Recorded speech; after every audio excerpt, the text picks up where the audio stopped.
And your source for esports racing is live. Good evening, everybody. Welcome to the Full Velocity Racing Network, live tonight at the Auto Club Speedway. It is Tuesday night. It's NR 2003. It is time for the Hobo Racing Voiles Trucking Cup Series, and brought to you live this evening through Facebook Live, YouTube, and Twitch TV. Good evening, everybody. Phil LaCasse here, along with Jack Truman and my special guest. Back with us again this week is our good buddy, Mr. Blake McCandless. Blake, great to have you back, man. A little bit rushed getting on the air as these guys are very, very prompt at Hobo tonight. We're ready to lock and load for an 80-lap main event, brother. How the heck are you? Well, I'm doing great tonight, Phil, and really looking forward to what's going to be kind of a totally different race than what we saw last week at the Bristol Motor Speedway. We're going to the high banks of Auto Club Speedway, which, as you know, completely different than Bristol. These guys are sliding around this wide racetrack, and looking at practice, qualifying, happy hour, I think these guys are going to be using every bit of this racetrack, so it'll be really fun to watch as we get into the race here shortly. Absolutely right. Well, we're getting ready to lock and load, but what do you say we throw this thing trackside? Let's pay honor to this great nation, the United States of America. Ladies and gentlemen, the playing of our national anthem.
All right, back here live inside the Auto Club Speedway, ready to rock and roll. The field is pulling off. The end has been fired.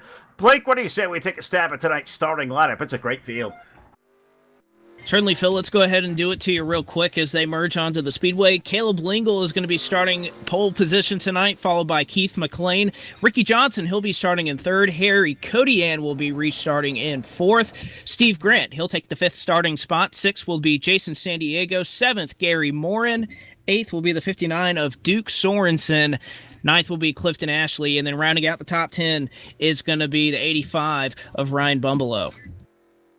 Ricky Bumbelow there in the 85. Ricky.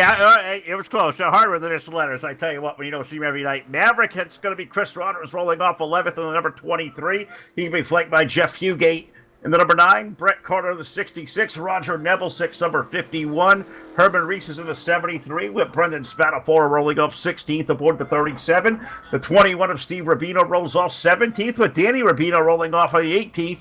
19th position will be KJ Keela Jules, and Ron Simpson going to round out our top 20. Kevin Roy is going to restart 21st. It's going to be Napick in 22nd, and we'll have to get to the rest of it later. That's pretty much all the cars that qualified, laid down a lap in qualifying for this field. But right now, we look to the front. Caleb Lingle is going to bring us to green. Yeah, green flag up on the speedway. Caleb Lingle, as he did 1 week ago, going to lead the field down in the turn number 1 and 2. And last week was Bristol, as Blake said, completely different animal this week. Big, wide, 2-mile D-shaped oval out here, Fontana, California. Great to be out here live on a Tuesday night with you guys. As Lingle going to roll off team number 2 with the lead. Keith McLean going to roll up to the second spot. Ricky Johnson, he's going to fall back to third as they start to get single file. And I wonder what this lane, how the racetrack will work out here early. You see one start diving low over turn 3. That's Ricky Johnson. We'll see if there's grip down there to find here early. We'll certainly see that, Phil. It looked like throughout practice and qualifying, there were guys that were favoring kind of that third and fourth lane up by the wall on this racetrack. It's going to make it really interesting because you have a couple guys that set their car up to ride low. I was talking to the 193 of Ricky Johnson just before we got going, and he said that you had to set your car up to run the bottom because if you put that front spring too stiff, you couldn't run there. You'd have to run the top side. So these guys, depending on their setup, that kind of determines what lane they'll be in. Yeah, that'll definitely be right. And I tested here a couple nights ago as well, and really had to let these things kind of roll up high. It was kind of really tough to get a car set up down low, but they're a lot smarter than I am. And we'll follow what the 193 of Ricky Johnson does. Jason San Diego, number 22. He's already run himself up to the 4th spot. And Steve Grant, that Speedland, number 11. He runs in the top 5. We find Duke Sorensen back here in 6. Gary Morin, Ricky Bumbelow, Clifton Ashley, and I think the best-looking car on the circuit to his outside. Well, Bumbelow's there as he slips up. Maverick also there, but it's Ashley. He's going to make his way under Bumbelow Racing over the 8th spot over in turn 1. Yeah, it looks like Bumbelow and Ashley trying to get things sorted out. They're kind of in a tough spot right now as Ashley makes the move. Now he's running 8th. But again, that's a really tough spot to be in because they're kind of at a distance right now between the 40 of Gary Morin, where they have lost that draft. And as much as it comes into play here at Auto Club, you want that draft. You want to stay with that lead pack because losing it is going to cost you a couple tenths down these long straightaways. Absolutely right. This is going to be a lot of fun to watch these guys get at it for 160 miles, 80 laps around this 2-mile. Caleb Lingle, as he's been, he'll lead the field this time off turn number 2, 1 or 4 once again. 2-4, whatever side we're on. Now I watch that 22 of San Diego. He has made his way around Ricky Johnson, 22 car up to 3rd, and his Dodge looks to be rolling really early. That car looks like it's really handling well. It is. It's kind of a repeat of what we saw last week at Bristol, that Jason San Diego throughout the race started to figure it out and started to mingle his way up to the front of the pack slowly as we went throughout this race. And we'll see how San Diego is going to be able to do it with, kind of looks like the high line being the preferred line right now. You have to get a great run off the corner to try to make a pass here because everybody's going to be running that high side down the straightaway. So if you're going to get a run to a guy on the inside off the exit of the corner, you have to get a great run because otherwise that draft is going to creep up behind you and almost make it worthless. Yeah, absolutely right. And draft is going to play a big role here, especially in these cup physics here at the Auto Club Speedway as we watch these guys kind of all rolling around looking for grip out there. 6 laps of 80 on the board, all single file, basically up in the top 10 right now as I'll just take a peek back here. All these guys kind of walking around here, just kind of feeling out their cars. A 23 of Maverick, he got a little bit loose back to the field. He let the number 29, KJ Kilojoules. He's got that PPR2 Chevrolet rolling. KJ now, after an off week last week, about to knock his way into the top 10, running 11th, and he's chasing down the back. I believe is that Fugate ahead of number 9. Yeah, it's bright green number 9, Jeff Fugate. That's going to be racing already. The 29 racing for 9th over in turn 3.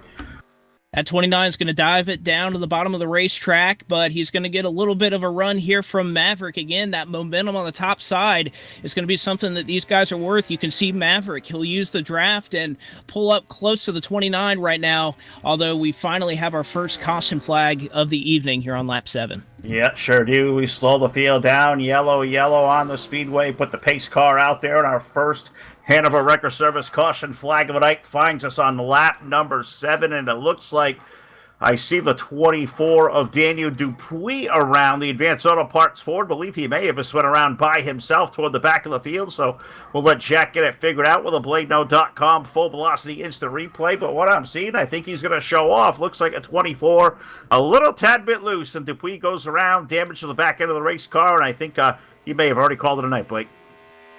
Well, he got damaged, but you also have to look.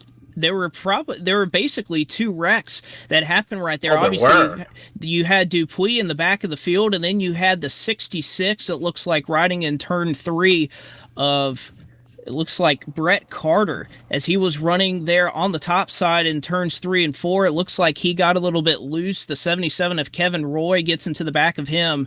That spins him out. And Danny Hardy for the 2nd week in a row. Really tough luck. Nowhere to go for him. He's involved. Ryan Johnson, he has a little bit of damage on that Buffalo Wild Wings Chevrolet. So a bit of 2 incidents happening at once right now that'll put out our first caution flag. Yeah, and maybe the spin for the 24 was reciprocal. The Smokey maybe saw ahead, maybe checked up as I was just kind of right in the middle of the pack. Didn't see those guys break around. So caution flag on the racetrack first time tonight, working on lap number 8. So that's a pretty good little stretch of running right there. I was going to ask, at what point do you start pondering, do we come down pit road now to get these things full of fuel, maybe fresh tires on them? And I guess the answer for the race leaders anyway is going to be yes, as it looks like they've all have chosen to come on the pit road. And I think that's a good move here. I believe they were not quite halfway through a fuel run, but they were certainly approaching there. They were getting close. I pulled on a pit road just a little bit before this race started, and it said 25 laps was around what these guys could run. I think that's a little bit of an overestimate because that's what this game usually spits out, is about a lap or two ahead, especially here at a track like Auto Club. But you also have kind of the development that these guys are running around the outside of the racetrack. So you're going to think that that probably takes off an entire lap or two over the course of a long run, unless you're like Ricky Johnson or some other guys that have utilized the bottom of the racetrack. So we were about 7 or 8 laps in, give or take.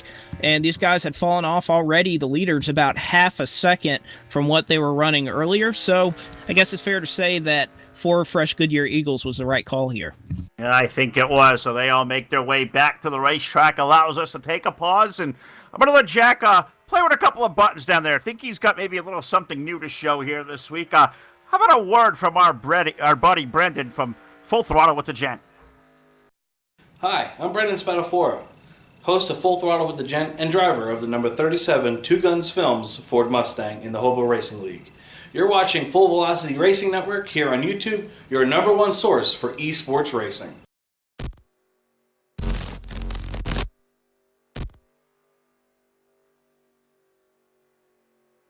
All right, how about that? Thank you to Brendan for putting that together for us, getting his mug live on the network in the 37 car, currently out on the racetrack now, riding in position number 17 as they have all come to pit road. Looks like we have at least one more trip around the speedway as we have cars a lap down, including Clifton Ashley's number 4. So it looks like we'll extend this yellow out for one more lap. It gives us a chance here to thank all the great people behind the scenes that make up all the great stuff of the Full Velocity Racing Network. We're going to thank, of course, Voiles Trucking. They're responsible for getting us out here to NR 2003 to the Hobo Racing League every week. Check them out today at Facebook at Voiles Trucking, doing commercial freight transfers and truck leasing. No job too big or too small. And thank Brian and Kathy Voiles. Send them a message and tell them thank you for all they do for the sim racing community. Also going to say hello to our buddy Tyler Blankenship over at Hanover Record Service, the official caution flag sponsor of the Full Velocity Racing Network. Check him out also on Facebook over at Hanover Record Service. Also going to say thank you to Jeff Brown over at iRacing iFlag. If you're an iRacer, you want to get an iFlag, they give you an upper hand over the competition. Check them out today at iRacingIFlag.com. Also going to say thank you to an all-new sponsor here to the network, CCM Customs. They do a lot of cool little videos and overlays and designs and stuff. We'll get a good commercial out for them here soon. They're sending us something, but going to thank those guys coming aboard. Tim Cummings and the gang at CCM Designs. Also, a big shout to our buddies Vlad and Sam over at BladeNode.com. It is simple web solutions powered by nerds. You need a VPS server, dedicated server, maybe something as simple web hosting. Well, they got you all figured out over there. Check them out once again at BladeNode.com. Also want to say hey to Scott Bargloff, our old friend down at the South Texas Speedway, Corpus Christi's place to race. Fantastic racetrack, and you can keep up with all the happenings down there by visiting them on the web at www.southtxspeedway.com. How about let's make short track racing great again? You can do so by visiting our buddy Jake Keel over at Montstar Productions. He's doing a lot of great things out there as he makes his way through the world. A great follow, a brother of ours in the announcer's booth, Jake Keel. Check them out today, and let's make hashtag dirt track and all of short track racing great again. Also going to say thank you to TDR Racing League, Har Motorsports, Trash Panda Graphics, Evil One Graphics, Eichstadt Wraps, and Full Throttle with the Jet as we just got Brendan out there. As it looks like, Blake, we're just about half a lap away from getting back under green. They have 4 fresh shoes on all these race cars. I'm ready to get back to racing and see where this race takes us. Certainly, Phil. Want to update all of you, though, on two drivers that will not make it to the checkered flag tonight. The 66 of Brett Carter sustained too much damage in that last accident. He's going to pull it behind the wall, as well as the 24 of Daniel Dupius. They'll be finishing 29th and 30th, respectively. So 28 cars getting ready to come to this restart here as we're coming forward to lap number 12. Yeah, we are. The field working its way in turns number 3 and 4, waiting for that full velocity Chevrolet Corvette pace car. That thing looks absolutely awesome. Making that left-hand turn onto pit road, puts the field back in the hands of the 113 of Caleb Lingle, Keith McLean, Ricky Johnson, Jason San Diego, and Steve Grant going to be our top 5. Green flag going to go back in the air. I see a little bit of tire smoke, a little bit of tire spin. I would think these guys would probably be starting maybe in second gear, but somebody tried first, and somebody in the middle of the top 10 there, I believe it may have been the 29. Somebody in that middle part of the crowd spun their tires. That's a really easy thing to do at a place like Auto Club. It is, but it looks like Ricky Johnson going to try to make a move for second here as Keith McLean gets into the outside wall in the exit of turn number 2. They'll be side by side as they head into 3. Ricky Johnson, he'll coast all the way down almost to the apron here at the Auto Club Speedways. Again, he's been a lone ranger there on the bottom side of the racetrack. Makes up a little bit of ground, but he'll get a little bit loose, and it looks like McLean using that draft. He'll pull alongside, and now Johnson in danger of losing out of the top 5. Yeah, he is, and I'll tell you what, you said he got loose. Now, that car was wrecked, and that guy's got a ton of talent to save that thing. Cars don't get that sideways often and get saved. Ricky did a hell of a job right there, but as you said, now going to lose 5th to Steve Grant as he's going to relinquish that low side. He's going to go back up top. I think that's what we're going to see here. Testing this track, running some laps on it, seeing these guys in practice, knowing these guys were trying to set their cars up to run down low. There goes Ricky again. But all the grips seem to be, as you said, Blake, up in that 3rd and 4th lane. Car's going to be up against the wall. It is going to be tough to pass out here tonight. Knowing full well it's going to be impossible to get to the bottom on some of these instances. How much are these guys going to take chances around somebody else trying to find a hole up high if you leave that lane open up against the wall? Well, I think guys are just going to have to take opportunities when they present themselves. Again, when you have a high lane dominant racetrack, it makes it to where passing is really difficult because everybody runs the top side on the straightaways. You use all that draft to get all that speed. So if you're going to pass a guy, you pretty much have to get a huge run off the corner. But also the downside, I guess you could say, of running that top side is a lot of these guys are running right next to the wall. If you barely get into that wall, it'll either spin you out or it's going to suck you up, eat you up, and you're going to lose a ton of time and potentially have somebody run into the back of you. So perhaps a guy like Ricky Johnson, who right now the only car I can see in turns 1 and 2 running that second lane, and he'll actually get into the outside wall off of turn number 2. That might cost him a spot. It can be a benefit if you can be that lone car running the bottom. You just have to find a way to make it work. Absolutely right. And you said that you want to be up too close to that wall. You may touch it. Ricky Bumblow did just that. Just didn't get stuck, but it definitely slowed him down. Let KJ get by. Let also, let's see, Maverick, the 23, slipped around as well. So we saw a guy like Ricky Bumblow running up there in 6th. So now he's dropped back to 7th. We've got one as I got somehow sorted down to pit road. I see Danny Rubino, the 44, down on pit road. Maybe an unscheduled stop there for the 44 is if he didn't come down pit road under yellow, he was going to get pretty close on fuel. But I think I see some damage to the 44. Something was happening there. Tough break for Danny Rubino here early. A guy definitely looking to have a good run.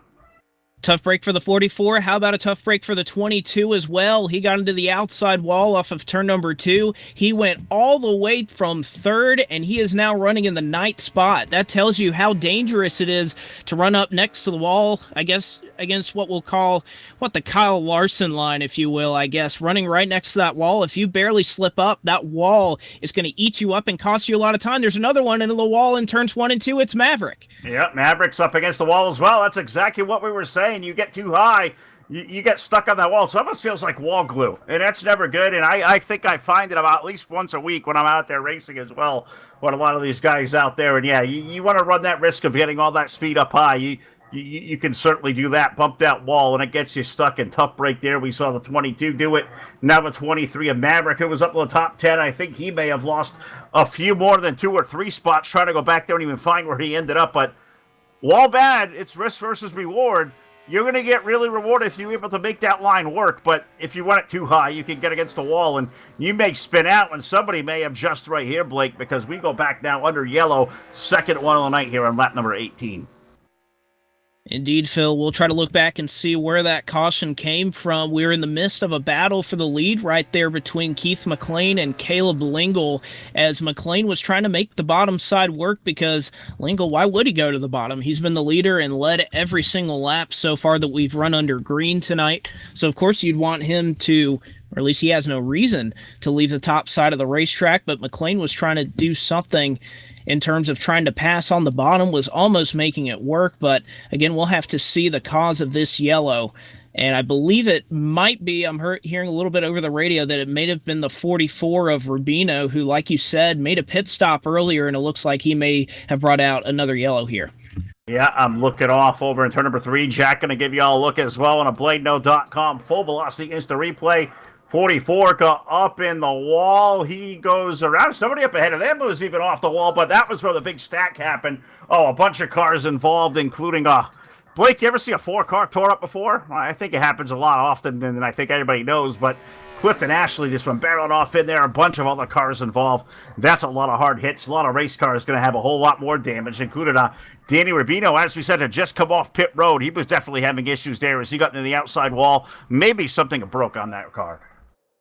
Well, it looks like he just got into the outside wall, got loose, and when you're a spinning car, you kind of have a decision to make. Are you going to try to kind of boost it and get out of the way and try to kind of clear your way to the bottom of the racetrack so that the guys racing on the track don't hit you, or do you kind of just stop on the track and hope that everybody has enough time to see you and avoid you? Unfortunately for the 44 of Danny Rubino, he went for that second strategy. He tried to stop and let everybody miss him, but unfortunately there was just nowhere to go for the pack of cars right behind him. Clifton Ashley, Kevin Roy, and Ralph Pauly, unfortunately, they're going to be involved in this one as they get into the outside wall. A couple of cars get damaged in that one, but that's just a product of you get loose and you have to make a decision. Unfortunately there, it looks like the 44 didn't make the right one, and it's going to cause some cars some damage here. Absolutely right. Well, I'm looking down here. A lot of the race leaders have come to pit road, so we'll let them regroup. We'll regroup as well. 20 laps in at the Auto Club Speedway. Stay tuned. Your source for esports racing will be right back here live with the restart.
All right, back at you live for the restart here as the lights are out. No, Judy, no, you didn't lose your sound. We kind of give the vocal cords a break here under the yellow flag as we watch everybody come on and off pit road. A couple of stragglers coming in late, including Randy Smith with number 10. Keith McLean was in. Harry Codian was one of the cars.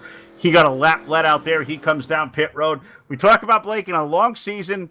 Bonus points for leading a lap. Well, they matter. They use the old school NASCAR point system here. So you got to, I believe, what was it back in the day? Was it a point or I think it was a point to lead a lap also back in the day. But all those points, they eventually all add up. You go out there and lead what I guess our buddy Brian Wolf would call a lady lap. Harry Codian took one. You take those bonus points any way you can get them. I need to learn how to do that. Well, if these guys are going off, I think they're more doing like the 2003, 2004 style point system where it was 5 bonus points to lead a lap and 5 extra to lead the most. And so a lot of these guys kind of take it as a way to, if you think about it, over probably a 30 race schedule or so, 25 race schedule, it's worth it to get 5 extra bonus points over all that's races. That's about 130 points. So for some of these guys, it's a great strategy. It really is, and I believe this schedule goes for about 40 races over here on Tuesday nights as they don't really take a break at all as we go back to green flag racing, I flag, green flag up in the air. Caleb Lingo going to lead now. Steve Grant up on the second spot. Ricky Johnson, KJ Kilojoules, and Gary Moore in the number 40. He's broke his way to the top 5 here. The number 40 car, Gary, joining the series a couple of weeks ago. Good to see him back out here, but we're going to slow it all immediately. Back down right on the opening lap of a restart on lap number 23. Yellow. And we talk about these 2-mile tracks, so we say it a lot at like a place like Michigan, Blake. Cold tires usually equals really loose race cars on the opening lap of a run, and I think we found one right there that may have got it a little bit too hot and gone around, and hopefully what I'm seeing here, maybe that's an engine down there. I'm not exactly sure. No, I see one on the wall. I think I see Everett Lentz up on the wall. Not sure how we got there, but I guess we'll let Jack go to work with BladeNo.com. Full velocity instant replay brought to you by Hobo Racing tonight. I think Everett got a little bit loose, and I think guys spun out their result trying to miss him. And, then he got pounded to the rear. Oh, my goodness. Wild ride right there. Oh, that's not good.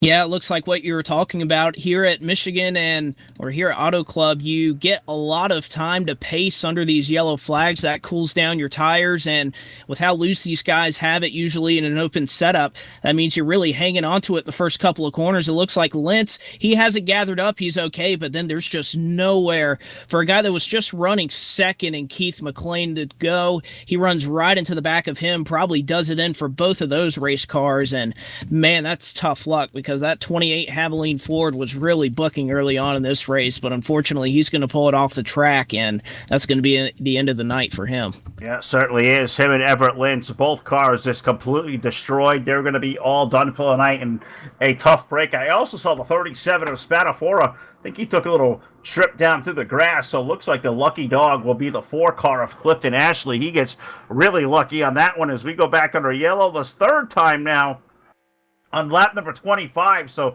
now the question is, these drivers all just came to pit road, put maybe a half a lap of heat of their tires. The question I have now is, do guys like Caleb Lingle and the rest of the gang behind them, knowing full well if these tires get cold, do they even risk coming to pit road and putting new tires on there now, or is half a lap enough? Do you just stay out there and keep your track position?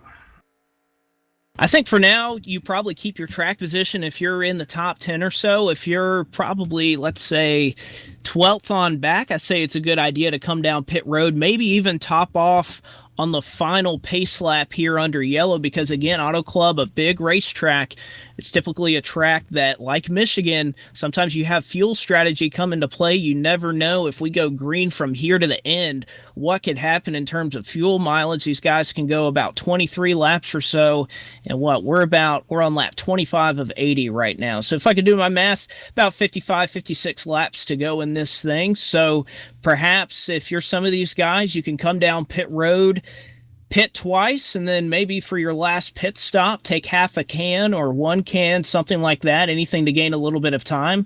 But Also, you're not losing too much track position. So if I was up front, I would stay out. If I was in the back, I think there's really no harm in coming down pit road. Yeah, I would kind of agree with that as well. I would come if I'm in the back of the field, I kind of like Rich Knappick back there, maybe RJ, Ryan Johnson, all that group running about 15th on back. I would definitely come down. Maybe put some fresh tires on that and see if we can make it go back to the field. But looking over here to the YouTube live chat, where is always the place to be. We come out to Hobo. The ladies out here, Judy and Ann, are holding down the fort. No, Steve's been out here as well. Michelle's out here, but Everett Lynch is out there. And I see Everett come across and says, well, that sucks. It sure does, Everett. And the ladies are asking, texting and driving. You weren't doing that again, Everett, were you? I'm going to let you answer that through the chat. The guy always seems to do that, Blake, and I don't know how. I know you've done this as well. You guys can chat with followers and whatnot from inside the race car in race conditions. You guys are like modern day, like Brad Keselowski's, I'm telling you, because I can't think of doing. I can't take my hands off the keyboard. I can't go near the keyboard. I keep my hands on the wheel. I'm not sure how you guys do this. Oh no, I mean I'm never one that during a race. A guy that'll get involved in chat or something, maybe under yellow, depending on what track we're at. But usually I'm a guy that likes to stay focused, and obviously I don't text and drive on the road either. But it's not something I'm too much accustomed to doing. But some of these guys maybe do it. I doubt that Everett went down into turn one there, and maybe that was the culprit or why he had a loose race car. But I would tend to say a lot of people my age think they can do it, but they're probably not as talented at it as they should be. Yeah, they're probably not. And no, he says the track is unpredictable. Yeah, it certainly is. It seems like it's really tough to get to the middle to the bottom part of the racetrack. And now I see Ryan Johnson checking into the YouTube chat as well. That's another driver out to the racetrack. You guys can hear my voice. You should not be watching Full Velocity while you're racing. I don't think it's ever a good idea. I don't know how, because we're probably on, like, say, 15, 30-second delay. That's going to screw you up when you hear us from inside the race car, Blake. I don't know if you do that. If you're racing on TV, do you actually hear the call on the playback when you're in the race car? Because I just couldn't do it. Not me. I do, but I don't look at it. I just kind of have it turned up on my phone. I usually have the YouTube or Facebook stream, whatever it happens to be on that night. I'll turn the volume up on my phone, hook it up, and I'll kind of have one ear listening to the race and one ear kind of focused and listening to my tires squealing in the game or whatever else sounds I need to hear from in-game. I can kind of split it up. The main reason I do it is, you think about kind of what we talk about up here, sometimes some different strategies or whatnot, and you never know when either something comes up to mind that an announcer says that maybe you could use in the race car, or you want to know what's going on with other people. I know, especially during the FTF playoffs, it can be helpful when you guys are calling the action to maybe hear, oh, well, this guy's coming down pit road, this guy's doing this. We may think that this is the fuel window, so I think it's good to just kind of have a reminder on the different things you can do behind the wheel of a race car. And this is the brilliant mind of Mr. Blake McCandless right there, and that's why I'm so glad he's been able to join us here the last couple of weeks on Tuesday night. A guy who knows how to win races, know how to go to victory lane, and one of the best out there when it comes to broadcasting. Really thrilled to have him aboard here live on the Full Velocity Racing Network. But we're going to go back to green flag racing. What do you say we get back to it on lap number 28? Caleb Lingle, Steve Grant, Ricky Johnson, kilojoules, Gary Morin. That's your top five as we return to green. It looks like the top five all going to be single file here as we dive it into turn number one on lap 28 of 80 so far tonight. How about it, KJ, I should say, kilojoules? He's made his way up to the fourth spot, and he looks like he has a very fast-driving race car, not particularly loose right there. He'll get all the way up to the back bumper of that 193 Ford. Is it going to make a move into turn number three? It looks like most of these guys starting to migrate to the top of the racetrack. That's a group of teammates right there with Ricky Johnson and KJ running third and fourth. So I wonder also how similar the teammate setups may be out there. As I know these guys put an awful lot of work in. As now KJ takes a look down to the low side of the racetrack, down the front straightaway, almost down to the apron. See if we can't get a run on Ricky Johnson down in turn one. Yellow and black car drives it in deep. Ricky stays up high in that Voiles trucking machine. They are in a dead heat, door to door. Off turn number two, who's going to have the advantage on the straightaway? Looks like KJ may have just pulled off that pass down low. You got to get it early on these cold tires, I think. You really do, Phil, and at a track like this where the Highline's favored, you almost have to pull. I know we hear it in dirt a lot, and maybe it's misused often on TV when you're watching NASCAR races, but kind of do a slide job. You got to dive it in really hard, and if you give up that bottom lane, that's okay, because if you want to be on the top, you just have to dive it in there and use that draft down the straightaway, because even if you lose a little bit of momentum off the corner, you gain it all back with the draft. That's a little bit what you saw from KJ right there. He just kind of moved it up in front of the 193, kind of dared him to go low, but the 193 tucked in behind him. Absolutely right. And I'm watching guys kind of go, the accordion here through the field. They go together in the straightaway. They kind of separate in the middle of the corner. Danny Hardy, who was involved in an early yellow, the 0-3, that good wrench machine, he's now pulled his way up to the 6th spot. So a guy who had some issues early, just like last week at Bristol, Danny Hardy, he's rebounded nicely. He's up running in the 6th spot, and that car looks to have a lot of speed. But trouble in the back straightaway. It's going to be the 22 of Jason San Diego, although he has already called the tow truck and come down pit road. We stay green on the racetrack. It looks like he got loose off of turn 2, and when he locked it up to try to save the car, he blew his left front tire, and instead of driving around, he decided to call the tow truck. So a guy that was favorited and running up front early tonight, he's going to sit on pit road, have to wait for that tow truck to pull him all the way around the racetrack. Probably going to lose a couple laps right here, but a tough break for that 22 Dodge. He looked awfully strong tonight, but it looks like he just got loose off the corner and unfortunately spun it to the inside of the track where we maintained green flag conditions. Yeah, sure did. That was really good by him to keep that thing, keep us under green, but going to lose time. As you said, that number 22 was watching up here. We saw Ricky Bumblow. He put a move on the 03 of Danny Hardy, and I thought he was going to make the pass, but as we see, the low side has been really, really tricky this evening, and Ricky was a battle for the 6th spot.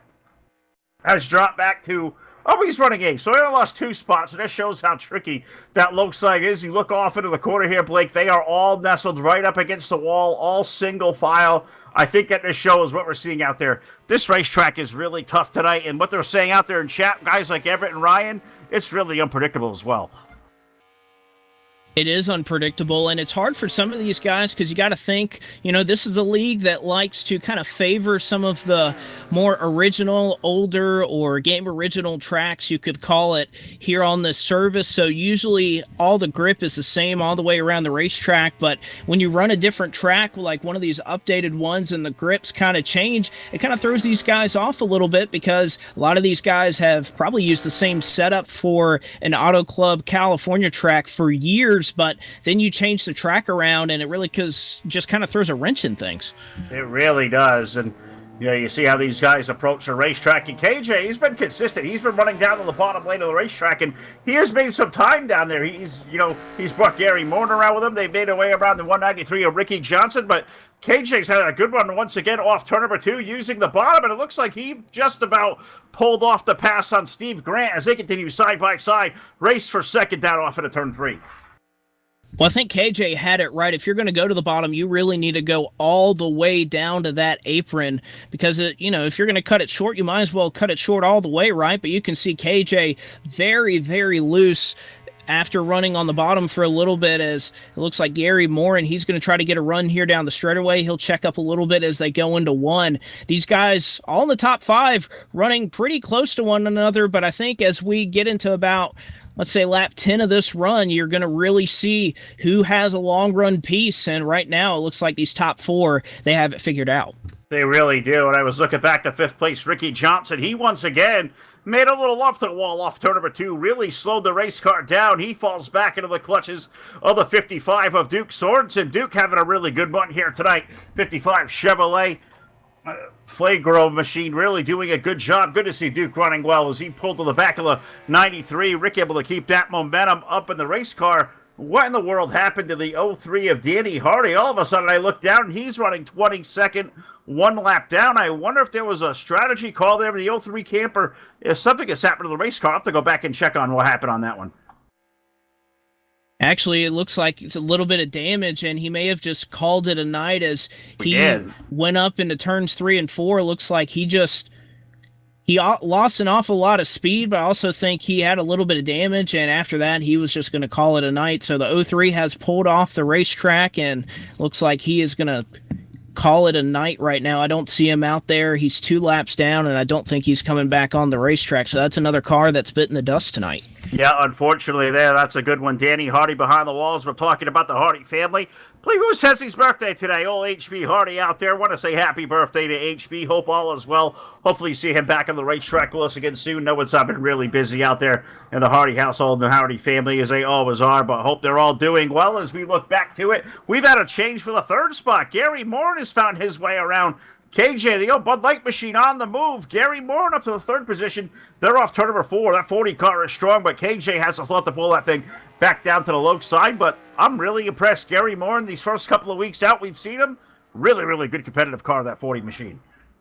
He really has been, and just like at Bristol, he was a guy that kind of marched his way, bided his time, and waited for the time to get right, and it looks like it is right now. Again, you can see KJ going to the bottom, but he's going to lose that momentum on the back straightaway as these top three really starting to showcase that they have the handling really figured out. It looks like the 029, if I had to diagnose it from up here in the booth, just looks like a loose race car out there, just having to feather the throttle just a little bit. Oh, second place gets a little bit of loose. He'll gather it up. That's the 11 of Steve Grant. He'll go from second all the way to fourth. He actually downshifted there. It's just going to try to collect it. The biggest thing for him, can he hang on to the draft of that top three? If not, he's going to sink like a rock here. Yeah, he really will, because they've put a gap on 3.5 seconds back to fifth place. Ricky Johnson, Duke Swords and Jeff Fugate now, he's even 2 seconds behind that group. So that breakaway up front of 4 cars may have just evaporated up into 3 as Steve Grant really, really loose. And you said he downshifted there. That's really interesting. I didn't think that was something you really want to do here at the Auto Club Speedway, especially with the high RPMs he was turning. But he downshifted. He caught the race car. He's able to keep it straight. Now they're wrecking off a 4. I believe that was off the second place car. Gary Morin going around. That's going to put us under yellow. And I'm not sure if he had help there from the 29, but as we talk about the 11 getting loose, the 40 car goes around. You saw it right there on your screen, folks. It looks like the second place car of Gary Morin has a little bit of trouble here. Not in too bad of a spot. He spins it to the inside of the racetrack, doesn't hit anything in that Bud Light Chevrolet, so no damage sustained for the 40 car, but we'll see as we bring up the replay exactly what happened there. It looks like they were running pretty clean off of turn 4, and then all of a sudden the 40 car just whipped around. I think he may have had a little bit of help, Phil. Yeah, there was a bump for the 29. What is really, really tough to kind of gather up from here. Did that right rear quarter just graze the outside wall, or did Gary really check out of it? Because there was a really big drop off of speed. I'm not sure KJ had enough time to really react to that one, so that was a tough break for both guys. I'm sure KJ didn't mean it, but just looking at the overhead camera, looking on board with the 29, that 40 car really, really slowed up. They definitely made contact, but did he touch the wall and slow that car down, or was it just a handful? Well, I think you saw that the 40 was just checking up, and I think it was just kind of a combination. KJ got a really good run off the corner, and it looks like the 40 car just kind of slowed up there. So I'm going to put that on Gary Morin. Wanted to avoid the outside wall, and there was just nothing that KJ could do right there. So I know you look at the replay and think, well, he definitely got helped around, but I don't think there was much that 029 could do to avoid Gary, who was just checking up there off the corner. Absolutely right. As I look down, and I believe we're scoring, we just talked about who the lucky dog may be. Then Brendan Spatafora just get one of his 2 laps back. I don't see an official call from here from race control yet, but that could have been the call. So we'll regroup. All the leaders coming down on pit road. Good time for 4 tires. We are halfway home here at the Auto Club Speedway Full Velocity Racing Network. We're going to pause for the cause here as we go halfway. Be right back for the restart. Yes, Judy, we're going away for a minute. You'll hear some Cars of the Stars and travel sights of the sounds here at the Auto Club Speedway.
All right, back here live inside the Auto Club Speedway as lights are out on the pace car. No better time to give you a full field rundown. Sponsored by the all-new swag at the Full Velocity Racing Network. Kevin of FullVelocityTV.com. Fly your Full Velocity colors as we give you a full field rundown. Looks like Caleb Lingle as our race leader.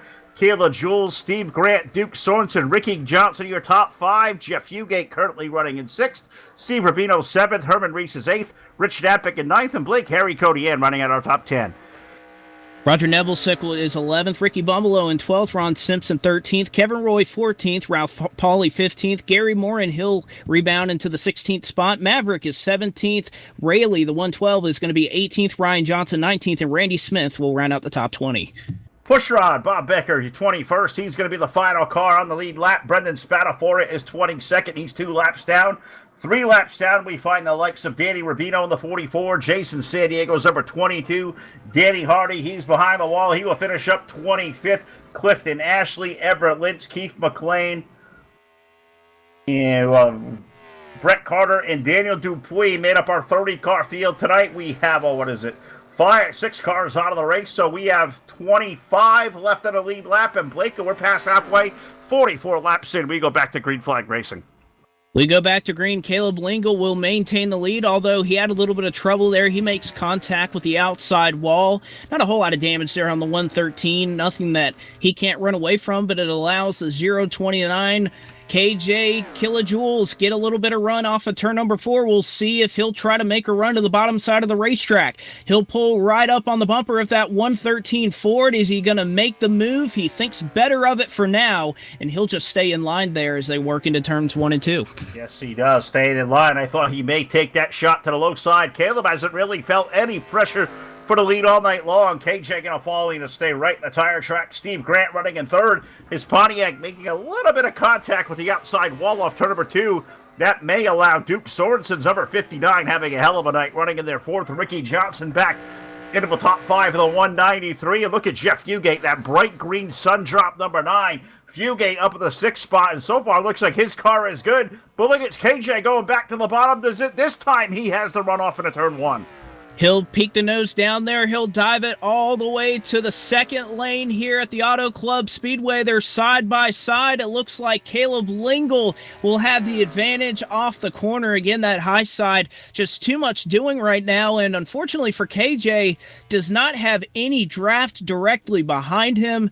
Fortunately, though, no draft behind Caleb Lingle either. It allows him to come back up, but it looks like the 029, whatever adjustments he has made on that race car, it has really worked out because he is trying to run down that 113 that has dominated this race. Yeah, Caleb Lingle was just about every lap out there under. He's on all the laps under green, most of them under yellow as well, unless those guys have stayed out and led a lap here under yellow. But KJ running the tire tracks once again through the corners in 3 and 4 here. He'll take one more shot down to the low side. Well, it's off a 2. Down the back straightaway. See if he makes a move here into turn number 3. 1 is where he's really been the quickest, but he'll see if we get a run into 3 here. No, it looks like he'll have to fall back in line. Caleb has run him to run out about 3 car lengths on him, but Steve Grant behind with some draft from, guys like Sorensen, Ricky Johnson. They're all stuck up close together. They begin to run them down as KJ comes back low. We're going to see side by side for the lead. We have a change for 3rd. Sorensen around Grant. Put Duke up to the 3rd spot. I was about to say, if you're the 029, you have to be looking in your mirror and perhaps thinking, maybe I want to hold off on trying to make this move for the lead till a little bit later. Right now, you're trying to get a 2-car breakaway, and if you can break that draft between that group of 4 cars that is right behind you, then you can try to make that move, because again, if you can lose that 2nd pack, you make it a 2-car race. But I don't think he's listening to me. He's a race car driver. He wants the lead, and it looks like they're side by side here on the front straightaway. Yes, they are, and look at KJ with the move, but Caleb going to make a nice forceful move back to the bottom. Looks like, is he going to hold him off down there through the corner? I'm looking back here on the back part of the top 5, and once again, I get stuck down in the pit. So Caleb going to hold on as we get off of turn number 2. But the question I got for you, Blake, and I think you're the best guy to answer this one, 29 keeping the run down there. There's less grip down there. Going to mean it's going to be more wear on the tires. That's risk versus reward to run down there. How long can he run down there and abuse those tires? Maybe get them nice and warm. The warmer you get, the more slick they're going to get. Well, it just depends on the track layout. I'm not sure. I was talking to Ricky Johnson earlier today, which, of course, you mentioned he was running on the low side of the racetrack for a good portion of this race. Sometimes when there's less grip down there, you're running slower, and it actually will save your tires just a little bit. Each track is unique in which one is better or worse. I think we're pretty even here in terms of grip in each lane, which means if you're down there just turning the car a lot harder, then it would be wearing your tires a lot. But it looks like the 029, he's going to fall in line here with the 113, and indeed it looks like they have broken that draft, at least for now, from that second pack that's behind him. Yeah, and that was because Ricky Johnson went to the low side of Duke Sorensen, got wicked loose, lost that spot to Sorensen. Now Steve Grant going to go around Rick once again down low. Man, that car got really upset. That's going to let Jeff Fugate put his way to the top 5, and here comes Herman Reese. That's a guy I haven't talked about all night long. That Cadillac number 73, he's back there running around the 93 of Johnson, but they're back side by side for the lead. Is this the lap that KJ finally makes that thing work? KJ again trying to make it work on the bottom. He just can't keep the momentum running through the center of the corner and off corner exit to try and make a run. But you can see right here, he'll fall in line. He thinks he's faster than the 113. So if he can just stay in line, get some draft, he can try and make something work. Right now, I actually think they're just trying to break the draft from that group behind him, even though there's really nothing to worry about there. But that 029 looking for that clean air. There's a little bit of aero push here in the NR 2003. Not a whole lot, but it is worth a little bit, especially in the open setup. But as you can see again, side by side, he can't keep the momentum on the bottom, and Lingle pulls ahead once again for the lead. Yes, he does. Updating a story back here in the back part of the top 10 now. We were in the car with Duke Sorensen's number 59. He was up there running in third. He got high up against the wall off the fourth turn, Blake, and he dropped all the way from third all the way back to the ninth spot. Let guys like Grant get around. Ricky Johnson, Henry Codian's made his way now up to sixth. Herman Reese, how about Roger Neville, 651. Todd Snugglebuddy's up there to the 8th spot. So Roger having a good run inside the top 10, 53 laps in, but this race up front is a good one. I just wonder how the 29's tires are feeling after all this running and abusing down to the inside. Well, they have to feel pretty good as Caleb Lingle got tight off of turn 4 our last time around. It allows the 029 to go on by, and now KJ, he's in a spot where if he can keep this momentum going, he can lose Caleb Lingle and have that lead all to himself without having to worry about any drafts. So a change for the lead, but also a change for third place behind them. Fugate, he's moved that Sundrop Dodge all the way up to P3. Yeah, he has. That car is really fast, but the issue he has right now, Blake, it's up 3.5 seconds ahead over now our new race leader, the 29 of KJ, points leader, multiple-time winner this season, now finally claims his stake to the race lead. Caleb Lingle back to the second spot, and the most impressive thing about this, you look now, it's about 7 car lengths over the lead over in turn number 3. Now Lingle going to try his hand down low. He's going to see if there's something down there that maybe KJ found that maybe he can take. Nothing there. 113 falls back to the high lane, and look at all the time he loses. It's going to be well over 1 second of the interval this time when they hit the start-finish line. That's the thing. Those two leaders, they're going to be losing time if they're battling like this. If you're any of the guys like Fugate, Ricky Johnson, Harry Codian that are riding up here in the top 5, there's a famous NR 2003 chat button that you can push that says stay in line and work together. And I think for many of these guys, that's their only hope to try and make something happen here to try and catch these leaders. You have to stay in line and try to draft up to these two leaders that are battling and hopefully wearing their tires out. Yeah, absolutely right. I remember that button. I don't know if my button says that anymore. I'm not sure if I can say over the air what it might say, but we look at this interval back up front now between KJ and Caleb Lingle. Let's now trouble here on the front straightaway. Steve Grant, he tried to come on pit road, and he missed. He's going to spin it up here in the infield. He's going to try to fire it back and get it going. No caution flag out right now, but he tried to make a move right there, and actually him pulling onto the racetrack is going to bring out the yellow flag. A bit of an interesting situation right there. He tried to make pit road. He missed it, spun into the infield, and then kind of directed himself back onto the racetrack in a way where the caution flag did come out when somebody was right around and passing him. So a bit of a fortunate break there for the 11 Pontiac as the caution comes out after his spin. I believe this one caught the 13 of Harry Codiette on pit road as well. So yellow flag coming out now on lap number 57. Steve Grant, as Blake said, trying to get on pit road and missed it. And I don't know how many times I've done that here at the Auto Club Speedway under green. You really get off these corners and you don't realize the illusion of speed coming off until you hit the brakes to come to the pits and you zoom right on by. I've done that here more times than I know. This is one of the more tricky pit roads to get onto under green. Well, I think the problem for Steve Grant is he tried to pit all the way from the 4th lane here, and it looks like he just was already kind of loose going in the corner, tried to stop, and you're right, Phil, that it's kind of deceiving, the pit road entry here under green flag conditions, because you think, well, it's Auto Club, there's a ton of room, you can try to make it work. What's deceiving about it is you're going so fast, and there's just not that much banking in turns 3 and 4, and then you have a flat transition onto the apron. It could be a really tricky pit road to get onto, and I think that's exactly what you saw right there as Steve Grant tried to pit from the wall, tried to make up some time, but just wasn't able to make it work. Absolutely right. So putting us back under yellow, puts all the leaders back on pit road, and we see KJ going to lead the group of the leaders on. And I can say, Blake, and this is how I know you guys are up front, you race car drivers, you all pay attention when the TV cameras turn on, because I get one of those whisper in-game chats from KJ. He asked me, was that good TV? These guys know, and that was really good TV. But now I just told them, you found the lead. Go up there and stick this place up if you can. Oh, no doubt. We want to see 7 wide going into turn 1 on this restart if we could, because that would make great TV. And that's the thing. Great TV doesn't necessarily mean great racing from in the race car. If I'm a driver, I want to put. I remember it's something kind of like Brad Keselowski said I think it was about a year ago, that, I don't want a race to be entertaining as a driver. I want to pull away and win by 3 laps and, the fans be damned. But obviously, up here in the booth, we want to see some action. We want to see some side-by-side and guys really duking after it.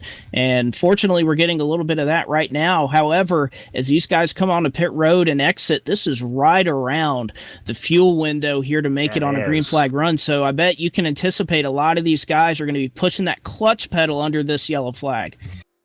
Well, unfortunately, 2 guys that are not are going to also be the number 37 of Brendan Spadafora has pulled his car behind the wall, as has Eddie Rayleigh in the number 112. So they're going to join Danny Hardy and Clifton Ashley, Everett Lynch, Keith McLean, Brett Carter, and Daniel Dupuis as cars out of the event. So we started with 30. We're down to 22 on the racetrack.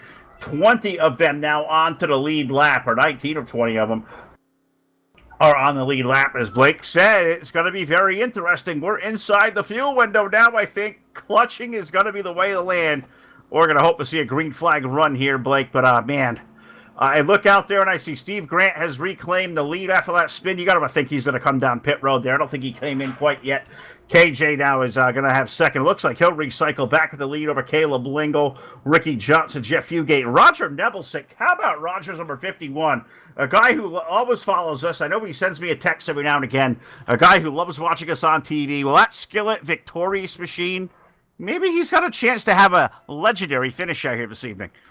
Well, I'll tell you what, Phil, some of these guys that have really marched their way through the field, guys like Fugate, Nebelsick, as you just mentioned, Herman Rice, these guys have had to make their way through the field, and they haven't necessarily had the draft to do it. They've had to pass within guys in their own pack, and now they get a late restart with the leaders to try and see if they can keep up with these guys. They've had to do it the hard way, and I'm looking forward to see if these guys can kind of hang on to this lead pack here. I think you're right. We'll see Steve Grant come on to pit road. I'm really interested to see here because I believe this will be the last pace lap that we make under this yellow flag. If anybody else just wants to come top it off here late, if you're in the back of the pack, you might as well. Steve Grant's going to pit, and I don't think anybody's going to follow him. So a bit interesting there that everybody's going to favor track position, and I think that kind of tells you that these guys, they may be close on fuel, but I think they're confident that they'll make it here to the end. Yeah, I think you're probably right about that. And that's going to be a scenario to watch here for all these drivers as we get ready to go back to a restart next time around. But I can report another casualty, and it's not on the racetrack, thank God. My YouTube chat, Blake, it went bye-bye. I lost my browser trying to get it back. It's not working. I've had issues with this PC all day.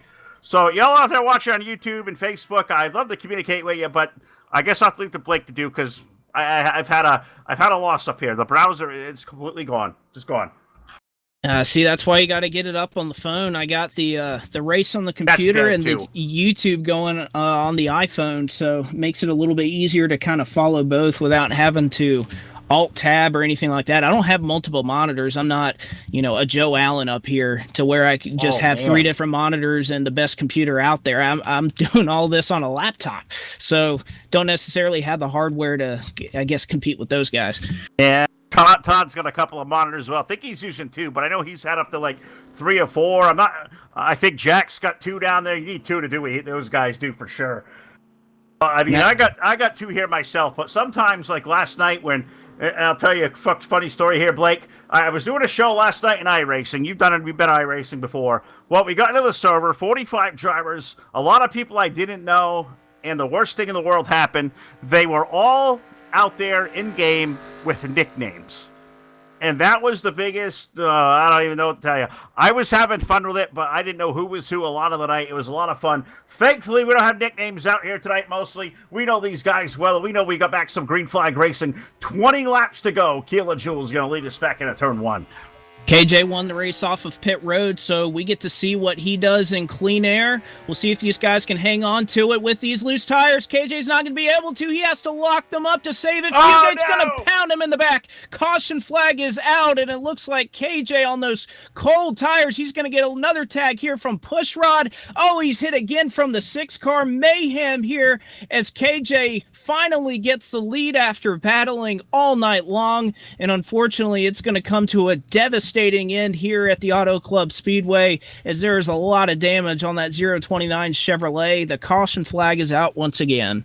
Yeah, and Jack is going to have a lot of angles to show here on BladeNo.com. Full velocity instant replay. Race leader Kilojoules got really loose there on the start. I almost wonder if did he miss a gear the way that car got upset? What in the heck happened? That thing got wicked slow and loose. Couldn't catch the race car, and poor Jeff Fugate had nowhere to go, and then it was a song like Donkey Kong from there. It was like a game of pinball back there. We got the Hobo pinball machine. It was open, and Kilojoules got the wrong end of that one. Well, unfortunately, I don't think it was a missed gear. There's a little bit of a thing up here that we were talking about earlier when you're riding next to the wall. If you kind of hit your door on it the right side of the race car, it kind of sucks it up like you said earlier. It's like glue. It pulls you in. Well, the opposite is if you're kind of running up against it and scraping it with the right rear, it almost helps to spin you out. And that's exactly what happened right there with KJ. He gets the right rear kind of scraping that wall. He saves it, but unfortunately for Fugate, he's skating on ice on those cold tires too. He's not able to slow it down in time. Unfortunately, hits the back of him, and again, nowhere to go for that sun drop dodge, and then it just causes some absolute chaos here on the back straightaway. Absolutely does. But you know who was a break for, Blake? We talked about earlier. Jason San Diego was a really fast car, spun out, called the tow truck, was a couple of laps down. He's going to get the wave around Lucky Dog here, Blake. Going to put him back to 1 lap down, so maybe not all was lost. We get a quick yellow. Jason gets back on the lead lap. That 22 car could be one to keep an eye on. We know that Dodge has been really quick. He's just lost all that time there from having that, that unfortunate spin that got him down a couple of laps. No doubt about that, Phil. He's going to have to get a quick yellow here after this one if he has any chance of getting a lucky dog. And then obviously he'll have to restart at the back of the field if that comes up. And, for him, he probably wants a yellow immediately after this restart, which we might be due to get one, Phil, just because of the, I guess you could say, these guys are riding around on cold tires. We talked about it being an issue on that last restart. Well, they're riding around under caution again. That's only making their tires even colder, so it's going to be even looser on this restart. All right, well, I guess we got some issues here. We're going to work out. We'll put up the caution overlay screen. We'll pause here for the cause. We're 63 laps in. We'll be right back here with the restart live on your source for esports racing. We'll be right back.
All right, back here live on the Full Velocity Racing Network. The magic of TV. We got the picture back from the race control. Great job by Jack there. This whole game sometimes will blurp on you, alt-tab yourself onto a desktop, and you probably get an interesting little look at whatever he had going on there.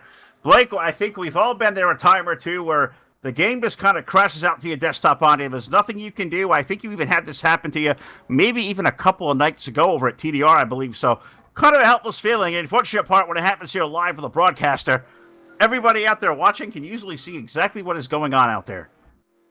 Yeah, it's a bit unfortunate. I know I didn't have the game crash, but I had a window pop up, and unfortunately, you kind of lose control of everything that's happening. And by the time I came back in, my car looks like a burnt donut or something. I don't even know if that's a thing, but either way, it wasn't fortunate. And obviously, the ticker that you see up there will give you the lap countdown, as unfortunately with the game crashing, it just kind of says race completed up there. We'll let you know exactly where we are. Caleb Lingle is going to come out of turn 4, and we're on lap 65 of 80 right now, so he'll take lap 66 as we approach the green flag. Yeah, I guess that's the only glitch we got of stuff there going awry, but hey, the stuff's still working. You can see what the standings are. That's all that matters to us. We can keep you updated on the laps as we get back to it. Pace car is in. Going to start what is going to be lap number 66, so 15 laps remain at the Auto Club Speedway. Caleb Lingo going to lead Ricky Johnson, Roger Nebelzik, Herman Reese, and Gary Moore, and that's your top 5. Green flag is back in the air,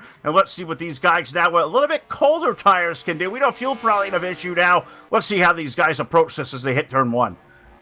We'll see how they do it. Again, they're skating on ice here. Very cold tires. We'll see if anybody gets out of the groove and loses momentum. It looks like all the way through the field. So far, so good, especially for that 113 machine. He'll lead Ricky Johnson. He's rebounded. And how about Nebelsick right behind him? They're all running in the top 3, and it looks like they're holding on to the draft pretty well. They really are. I don't want to love on the 51 too much, because every time I seem to do, something happens to that car, and Roger's a buddy of mine. Do not want to see him have an issue. So I'm going to leave the 51 car alone. We'll look back here a little further behind. I've been watching the 73 car of Herman Reese, a guy who has won, a ton of races over the year. I mean, probably more in a week than I have in my career. That Cadillac has rolled its way up to the 4th spot. Sneaky quick. A little bit quiet. I believe Herman Reese is going to flex his muscle. He is going to be a factor in the outcome of this race. You can almost bank that. Well, he just has to pull right back up to the 51 and try to maintain that draft. I don't think he'll have a problem doing it, but he also can't get a battle here from Gary Morin, who, again, running in the top 5. And if Morin can get a run and force these guys to go side by side, that may cost them just a little bit of time. But right now, it looks like this top 5, or top 6, rather, if you want to call Sorensen a part of that battle, they're all keeping pace for now with our leader. Yeah, they sure are, and I'm watching a little bit back here. We see Maverick in the 7th spot. How about the run for Steve Rubino tonight in that number 21? Steve up in the top 10, currently running 8th, maybe one of his better runs in the Cup car all year. He's going to take a look under Maverick. A good race for now for 7th spot as they exit turn 2. And that's what these races are. You just have to find a way to get to the end and hope that you have the right stuff. You've made the right adjustments throughout the race. That's, I guess, the bonus of running open setup, is that you can work on your car throughout the race. And some guys that were goers at the beginning, they become guys that come on really hard at the end. But right now, Caleb Lingle still leading it as we have a 5-car breakaway here at the top of the field. We're going to approach lap 70, and Gary Morin, he's going to make a side-by-side battle for 4th. Sure is. Look at that 40 car down to the low side of Herman Reese. Here's that grip going to stay there in the Bud Light Chevrolet off the corner. You can see, you can almost feel it going away there. Let's Herman Reese get a good run, but Gary Morin looks like Mayo. I thought he was going to complete the pass at the line. Herman's outside momentum. Caddy gets all rolling, put Herman back to the 4th spot. I think that's what we're going to see in these closing laps. It's going to be really hard to make a move to the bottom. KJ was the only one who thought that he could really do it. We saw his car go around and have a big, issue there. His car is all junked up now, 1 lap down. But can Gary Moore make a run low? Can Ricky Johnson go back to the low side and make a run on Caleb Lingle? The only one we've seen make that run was a 29 of KJ. He's 1 lap down, not a factor. Caleb Lingle right now, really, really strong here. He leads the field there. We're 10 to go off turn 4. Well, it's worth mentioning that these two guys up at the front of the pack were helping each other yesterday as caution flag has come out over the speedway. Believe we had a spin in the back of the pack, but Ricky Johnson and Caleb Lingle were actually doing a little bit of testing together last night. So almost no surprise that you have to imagine probably similar setups on both of those machines. And they're up running 1-2 right now, but we'll try and see what happened here to bring this caution out. Again, a lap update. We're on lap 71 of 80, so 10 laps to go right now. We'll have a couple laps of a restart, and then you got to think, probably 5 or 6 laps here to the end of this thing. Yeah, you would absolutely assume so, as I believe this one may have got the 78 of Ryan Johnson involved, which is a tough break. Let's see what happened here. Is Jack giving you a BladeNote.com instant replay? The Buffalo Wild Wings machine gets really, really loose. What the heck happened over here was underneath Harry Codian's number 13 going off into turn 3. You can feel, I don't know what happened there. There's something break as it was kind of at the end of the straightaway. I don't know if a motor let go in that car. Something weird happened because it just broke completely loose and there was nobody around. I almost got to feel at 59 that the 78 may have blew an engine. I think that's what happened, Phil, and he just tried to get out of the way, and unfortunately when he came back up on the track, he was stopped or very close to it, and they game through a yellow flag either for that or perhaps the debris. Sometimes when you have a blown engine, it brings out a debris caution. So regardless, unfortunate right there, as we were having quite a battle here for the lead, but we'll have a battle here on pit road to see who gets off first. Absolutely right. They have brought the leaders on down. Caleb Lingle is in. Ricky Johnson in. Roger Nebelsick is in. You see a couple of guys up front. Maverick and Steve Grant, they have elected to stay out. And for guys that may be looking to steal a win here tonight, I really like that call. Go ahead and throw it out there. You want to try to steal one, let these guys start about, 6th or 7th, for, depending on how many stay out. Make them come through the traffic. That's a big move for the 23 and 11. I kind of like it.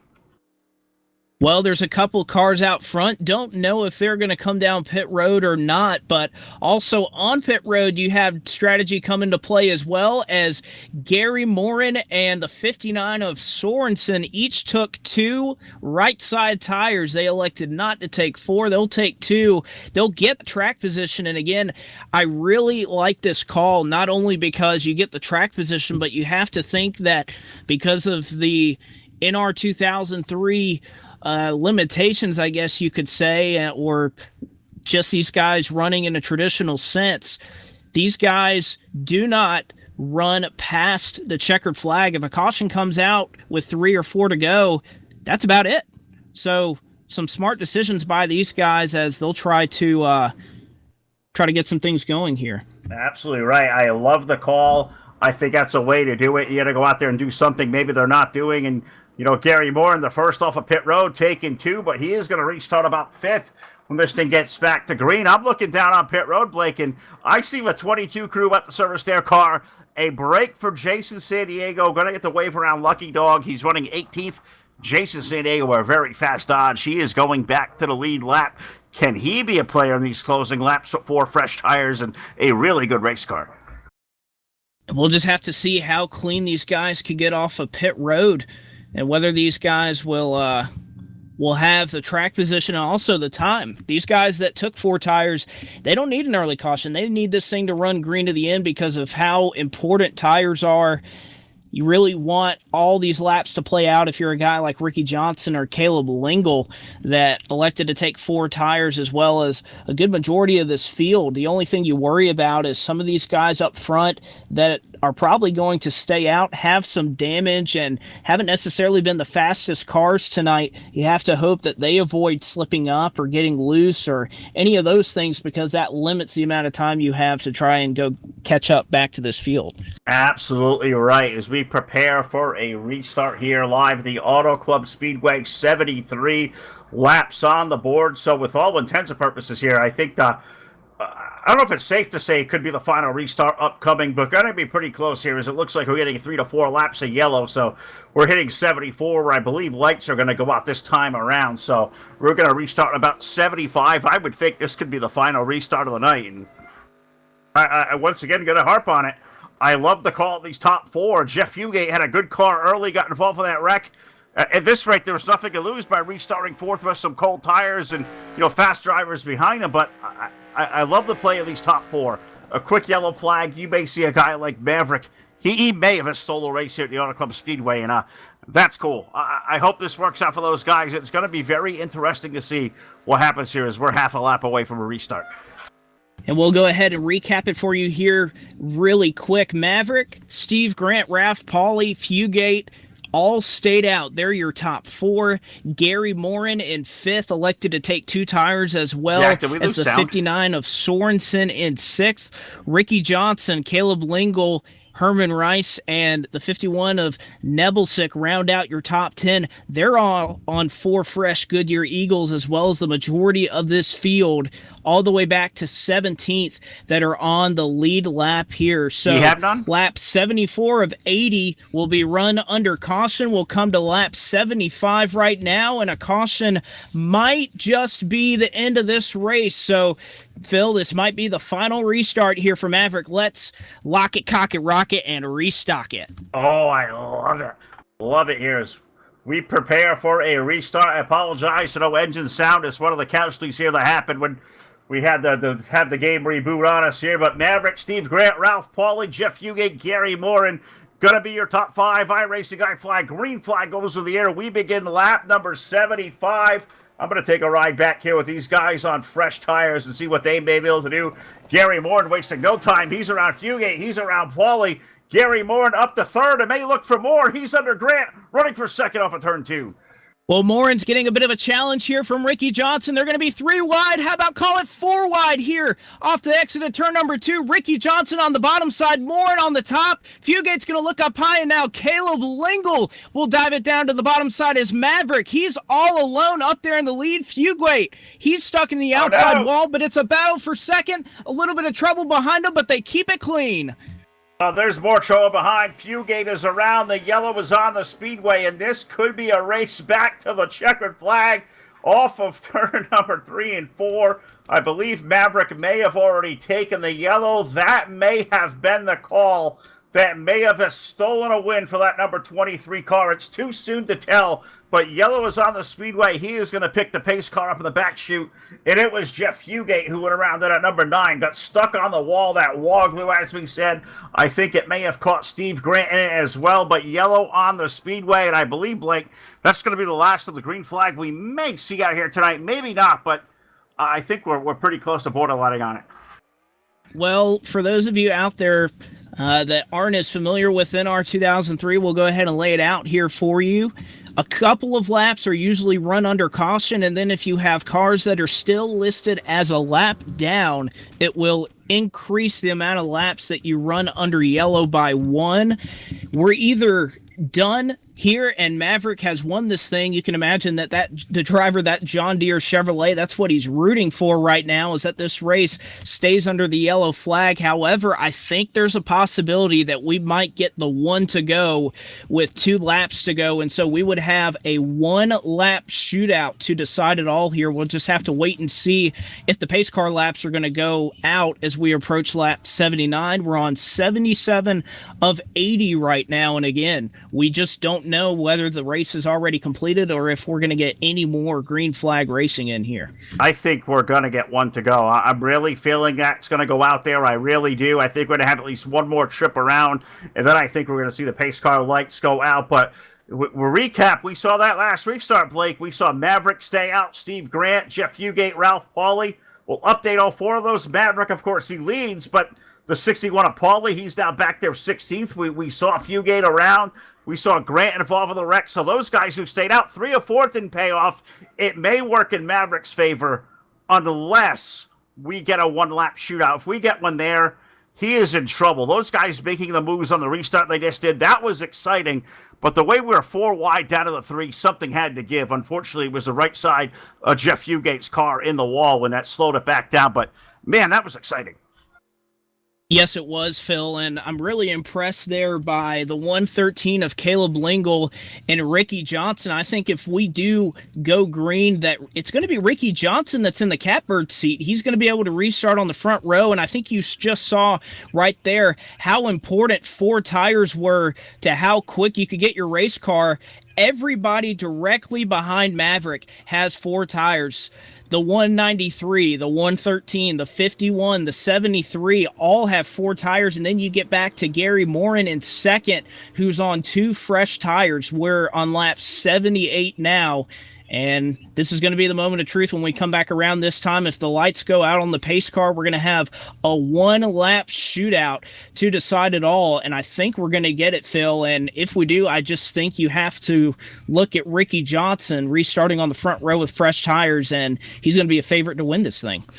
He certainly is going to be, but that drama moment is going to come this time off of turns number 3 and 4, as we're off of 2 right now. So we have another half a lap to maybe get the anticipation out, but I don't know. Now I'm starting to get 50-50 on it because I believe we just came to 78. So it's going to have to go out now, and I'm not sure it's going to put the green out on 80. We'll have to wait and see, but I don't know. I'm hoping. I want to see how this goes. I am sure if I'm in the 23 car, I'm completing the tower. The track's not ready.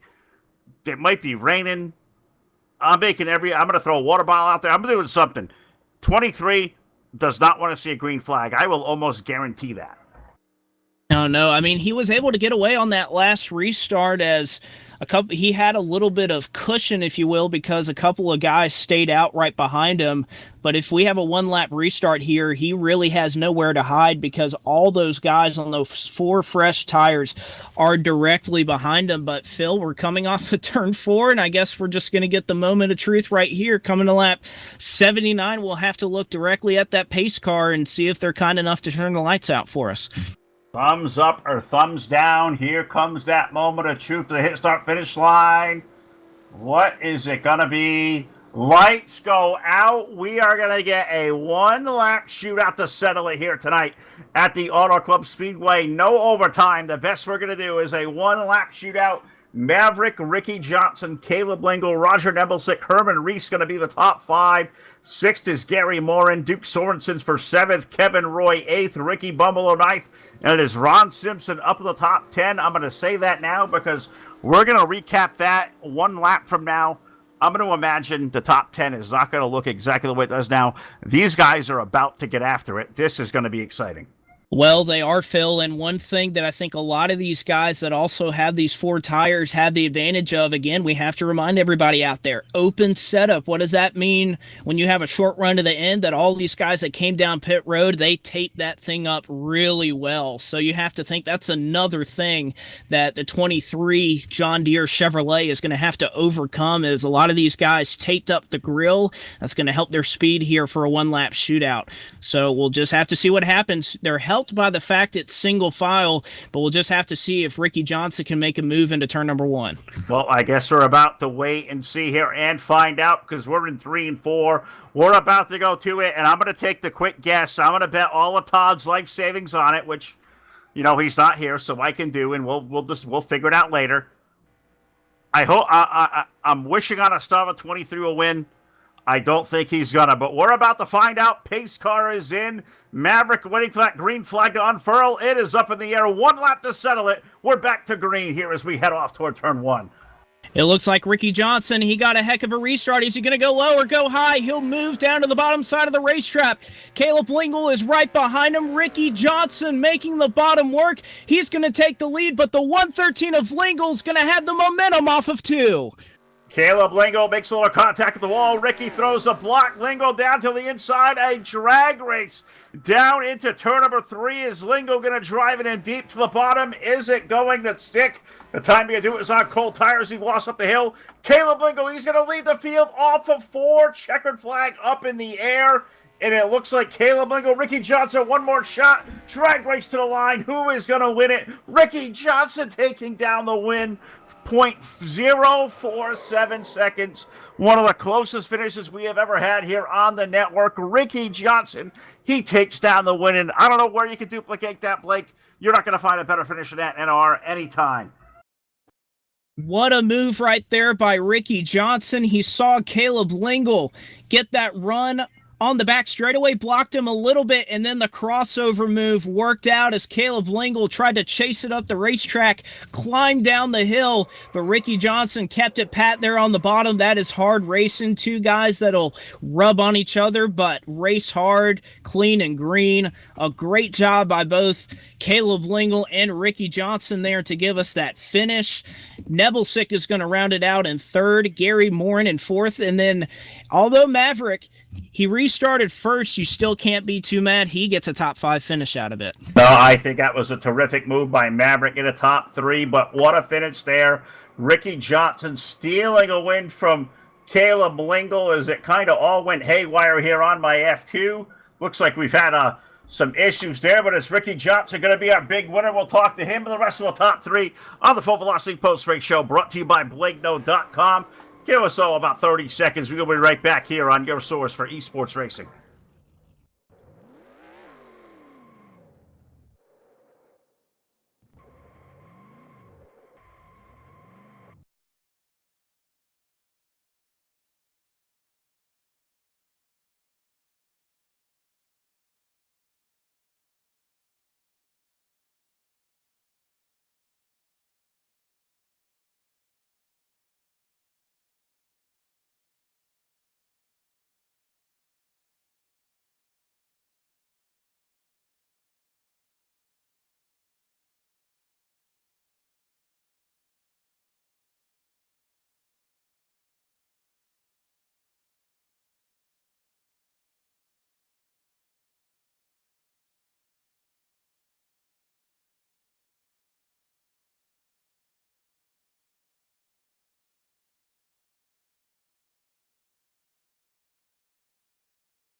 All right, back here live, your source for esports racing, BlakeNo.com, Full Velocity Post Race Show here tonight, the Auto Club Speedway. We'll run down to victory lane and talk to the big winner, Mr. Ricky Johnson, but we're going to send Blake down trackside. He is going to talk to tonight's third place finisher, and that is going to be Mr. Roger Nebelsick, a good friend of mine. He is going to be standing alongside Blake McCandless there trackside. Terrific run tonight, Blake, for that 51 car. A great run here by this Skillet victorious Ford. Roger, I'm going to ask you about the finish later, but just tell me first, you were a guy that marched your way to the front, and it seemed like that car really got better as the race went along. What did you have to do to it to continue moving forward through this field? Honestly, absolutely nothing. I got to give all the credit in the world to Brendan the Gent on this one. He and I talked this afternoon, and he sent me his setup. I wasn't too happy with mine. He goes, "Here, try mine." So, okay. Moved a couple of things in practice, and I was happy with it. I could drive it. I was like, if I get a top 10, I'm fine. And I was just fortunate for once. That's what happened. Well, I guess it's better to be lucky than good any day, but just talk me through kind of the last move right there. You elect to pit with just under 10 laps to go. You restart pretty much in the 10th position. Kind of walk me through the rest of that race because it seemed like tires were so important. What kind of led you to making that decision to take 4?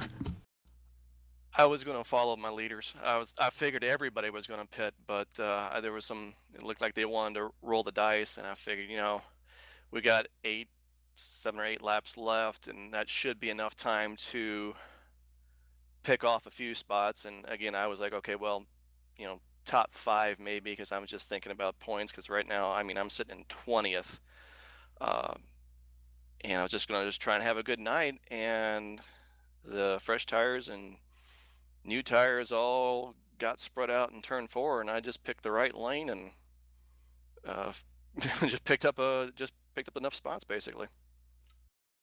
Well, I guess I'll ask you one more thing. How was this track in terms of, it seemed like the top was kind of where you wanted to be. Kind of explain to the viewers out there how difficult it was to try and run the bottom when you wanted to, and what kind of made the top side work for you tonight. Well, the one thing about the bottom was you just lost so much speed, and then if you were just trying to keep your speed up to try and make a pass, your car would just slide up the racetrack, and then you'd either hit the wall or hit the car next to you, and you'd have to just let out of the gas and let the car settle down, and then you'd, lose that spot. But everybody just running up top, just had the momentum because they could just keep the speed up and just keep rolling, and wouldn't have to make room for anybody other than the wall. And it was just, yeah, it just worked out. I don't think that anybody really had a good enough setup to run the bottom. I think it's there because there's a lot of grip. I saw the 40 car in my rearview mirror with a handful of laps to go make a big run down into turn 3. He almost got Herman, who was right behind me at the time, and he just couldn't quite make it stick. But being this was the first time we run the track, I don't think anybody really quite had the setup to run the bottom. But I think if we come back here again, somebody's going to figure out, and it's going to be a wide open race after that. No doubt about that. Well, I'll pass you the mic one more time, and you can kind of go ahead and thank anybody that you want to give a shout out to. The floor is all yours. Well, I do want to thank Brendan, and I want to thank Phil for encouraging me. He sent me a text Hell yeah. a couple of laps before the end of the race. He says, "Go get him," and I said, "Well, we'll see what happens." And but no, I'm the skillet car. Yeah, drove real well. I'm real happy with it. I'm looking forward to next week in Indianapolis because those seem to be tracks I'm decent at. We'll see what happens. I want to also thank my wife before I get out of here, Jennifer, before for letting me do this crap on a bi-weekly or bi-nightly basis. So thank you, Jennifer. Oh, thank you, Jennifer, and thank you, Roger, for coming out here and putting on a good show for us. That's a driver of the number 51 Skillet Victorious Ford. He brings it on P3 tonight. Hopefully, we'll see you up here again, buddy. Thank you very much. User was moved to your channel. All right, we'll let Blake switch gears away from our friend Roger. You think he's going to take a quick trip? Think he's made it down to the 113 car of Caleb Lingle. I want to hear his thoughts, Blake, here about this one-lap shootout because he had a hell of a piece. I think he led the most laps here by far this evening. Certainly, I've caught up with the driver of the 113. And Caleb, it looked like it was your race out there. You really had a good piece all night long, qualified well, and kept it up front. Just kind of explain some of the things that happened right there that puts you in P2 tonight. Well, things were going pretty well for me. Like you said, started on pole and led a lot of the laps up front, and had a good battle with KJ there. We were racing side by side. I kind of wore my stuff out right there while he was with me, so I fell behind him. We took the lead later on, and then we had a caution with about 10 to go, and I thought for sure everybody's going to come down and get tires. So I came in, and 4 guys stayed out. 2 guys took right sides, and Ricky ended up beating me coming off the pits, and he took 4 tires. So with the 5-lap shootout right there, Ricky started 7th, I was 8th, and that's all we could do to just get up there, second, third right there before the caution. And we ran the bottom at hooked. Fortunately, I hadn't ran there all night long, so I just took a chance and went. And on that last restart, Ricky did a good job letting me go in 3 and 4 when I drove down in there, and he just did the crossover on me, and I just pushing up off of 4, and he had the inside line come to the finish. But it was a good run. I was about to say, take us through kind of that whole last lap battle, because you had to make some moves on that next to last restart, and then for the final one, obviously you and Ricky were in the catbird seat because you had those 4 fresh tires on you, and it looked like you and Ricky just kind of having a mutual respect for each other, raced each other really hard, but also pretty clean. Yes, we did. I knew he was pretty quick, and I thought he could run the bottom, and I felt like I could just follow him there. Matter of fact, I think I was below him on the restart when we were 7th and 8th, and I just backed out, let him go, clear the hole, and I'd follow through. So we did race each other really hard. We knew each other was really quick, and it was probably one of ours to lose if we drove right with each other. Well, no doubt about that, Caleb. Well, I'll go ahead and throw the mic to you, and you can go ahead and give anybody a shout-out out there that you'd like to thank for your second-place finish tonight. Thank you. I'd like to give a shout-out to my family and all my teammates that helped me out. and everybody here at Hobo and Voiles Trucking for sponsoring this event. It was fun. Well, guys, there you have it. He gave it a good run tonight, and we've seen him up front a lot. Don't think it'll be too much longer before we talk to him. But, Phil, I believe you've caught up with one lucky guy. That's our winner tonight, the driver of the 193 Ford, Ricky Johnson. Yes, he is. The Voiles Trucking Ford down here in BladeNo.com, Victory Lane. Ricky, a big move there on a one-lap shootout, but I have to ask you about what was going on earlier. You thought you were one of the few cars that could run the bottom. It was really tough to run down there. KJ made it work. He made the lead. He wrecked out. Was your car still good down there? Because I seen you stuck up high like majority of the field was. Unfortunately, not as good as KJ, that's for sure. You know, a lot of times we come to these new tracks. Of course, this is a new track, so there really isn't anything past history to reference off of and stuff. So you kind of approach the week. Sometimes you just got to start off from scratch or just reference off of a completely different track to get you going. And after we got to the race, I realized, well, this just might be one of those setups that I kind of missed a bit, and I was definitely struggling trying to keep it on the track anywhere. It was extremely tight, and throughout the race, I just kept making adjustments and making it looser and just trying to make it the best I could. And the situation just worked out for me pretty ideally, and we gave it our best, and it just worked out in the end. Yeah, absolutely did. Well, now I'm going to ask you about these final two restarts. Walk me through that one with 5 to go when you had 4 tires on, restarted about 6th or 7th, and then that final one there where Maverick led the field, and I felt like he was a sitting duck, but you guys are fresh tires back there. Walk us through those last 2 restarts, man, because your car was a bullet. Oh, I just knew that the tires were going to play a huge role, and I also knew that with how the track was and where everyone was running, that the best place to go was just going to be on the bottom.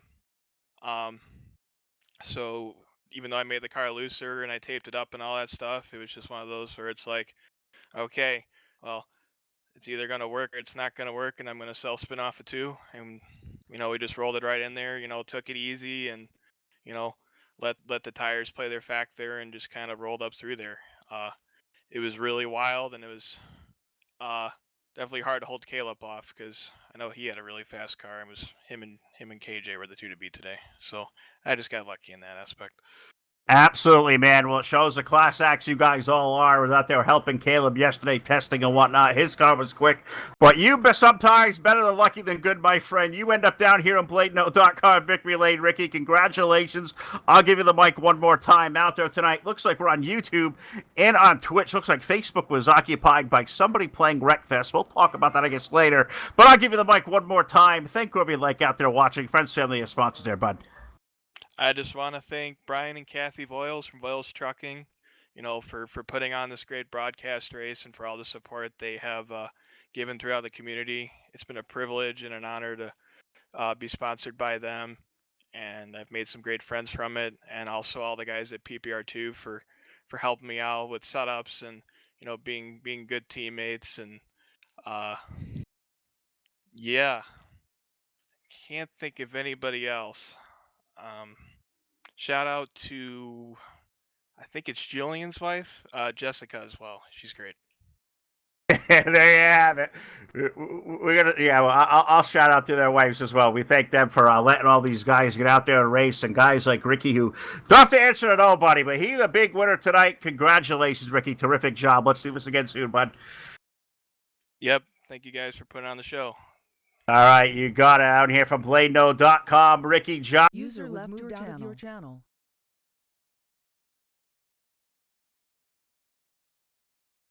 Insufficient permissions. User joined your channel. All right, I don't know how I did that again, but I somehow brought Ricky up to the race channel and switched myself up there. So I don't know how I'm getting good at this moonbeaming stuff, Blake. I did it 2 weeks in a row, but we shift gears now. Hobo goes off to Indy next week. How can we compare Indy to Auto Club?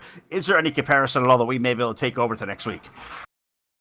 Not necessarily. It's a very different racetrack if you're talking about Indianapolis because, obviously you have those 4 corners. It's really hard to pass.